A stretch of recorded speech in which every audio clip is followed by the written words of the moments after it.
All right, let's bring in now Power of the Future founder and executive director, Daniel Turner. Daniel, it's great to see you and great to have you here. Happy Friday. This heat, it's hot. Yeah. I don't know. We got a brand new phrase, right? Global boiling now. Global boiling. Just be very afraid. You know, I guess maybe as you get older in life, you get more perspective. I'm pushing 50. I've been hearing this my whole life. We've always had the end of times because of climate change. They told us in the 80s when I was in high school that the Maldives and Bangladesh would be underwater. That hasn't happened, right? We've been predicting the end of the earth for a very long time. And when you look at the agenda they push, really what is it? It's an agenda about control. And in just a few years of the Biden administration, an agenda that's made everything very, very expensive. Food, energy, utilities. Life is expensive. So that's the trade-off. Yeah. If we're going to be green. I always thought the marker in time was 2005, because that's when Al Gore came out with An Inconvenient Truth, when he told us we're all going to be underwater in a matter of years. I think we're okay so far. So far, so good. But now this administration is taking it in a whole different direction.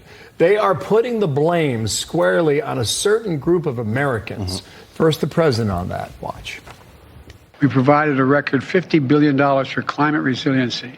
But our MAGA extremists, Congress, are trying to undo all this progress. Not a single Republican voted for the Inflation Reduction Act, which had all this money in it for climate. And now many of them are trying to repeal those provisions. We're not going to let that happen.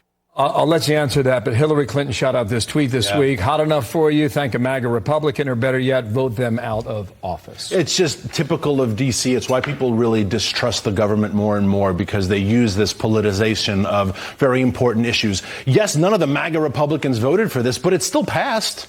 They still got all the legislation. They got the trillions in spending. So how is it the MAGA fault that your agenda was passed through Congress? So even logically, it doesn't seem to follow. But this is a dangerous precedent that we use whatever it is, climate, storms, a catastrophe, and we use it for the government to seize power. Very much like we saw in COVID, right? It's to scare people. It's scare tactics. It's the UN scaring people to take power.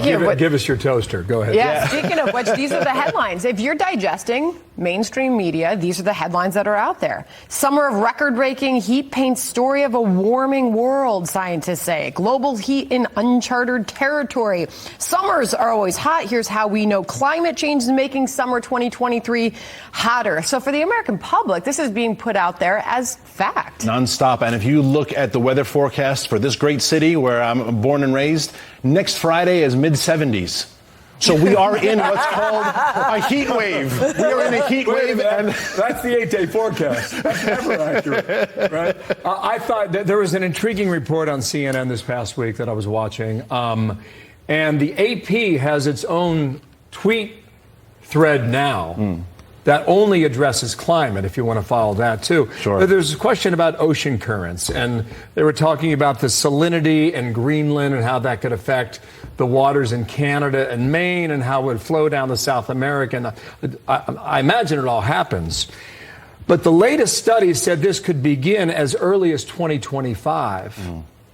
Or as late as the year 2099. Okay. Well, that's the 22nd century. It's a long period. That is a big time frame, Daniel. Yeah, it's absurd. These numbers are all computer models. They're all projections. They're not based in truth. What is based in truth is that we have gone green under this administration, and life has become very expensive. Food is expensive. Utilities are expensive. That is the cost of going green. So you have to convince the American people that this is worth it. And when the American people weigh the two, they will choose their lifestyle. Last question, Daniel. You're a skeptic on this whole time. Absolutely. What if you're wrong?